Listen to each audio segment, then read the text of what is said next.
All right, let's hear it for these great musicians, huh?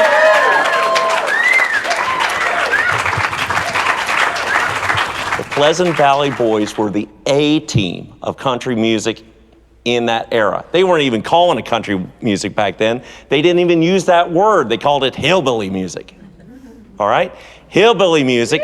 And the Pleasant Valley Boys were the wrecking crew of their day. And where did they record? They recorded in this little box right here. And when did they record? When they were off break from Crossley Square, right up the street. They'd run down here, they'd grab a beer, grab a sandwich, come down here, make some extra money on the off hours, then run back up and do another session at the Midwestern Hayride. All right? Now, 3 songs were scheduled for that December day when Hank and Audrey came over here. All right?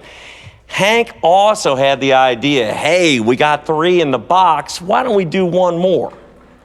Well, he started playing it for the Pleasant Valley Boys. And the Pleasant Valley Boys were, they were as hip as they came. They were great musicians. Country, western, swing, blues, they played everything.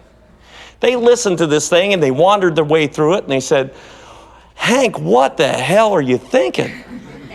We don't know what to do with it. They listened to it on playback, and remember, you only got one chance through any of these things, just like these folks are recording here tonight. You only get one chance. If somebody blows it up, you got to start all over again. You don't go in and punch out and auto-tune correct and all that stuff. No. You got to run the whole thing. Well, they ran it twice, and they said, oh, this is terrible. Actually, Jerry Bird, the steel guitar player, didn't even know what Hank wanted him to do because the way he had learned the song was that the chorus was the verse and the verse was the chorus. Hank learned it backwards. It was an old vaudeville song that had been around for 20 years by that time. And remember, you couldn't get on iTunes and listen to things. You couldn't YouTube it. You just learned it from either the lady down the street who was playing it on piano or you heard it in a jukebox in a bar. That's how you learned music back then. He got the verses all mixed up. The chorus was wrong. Nobody knew when to come in. Jerry Bird only knew when to put his steel guitar in because Hank said, I'll stomp my foot. That's when I want you to play. Like I said, Frank Rose hated this song. The guy who drove him up here and put all the money into the 3 hours said, I'm out of here. I'll pick you up later.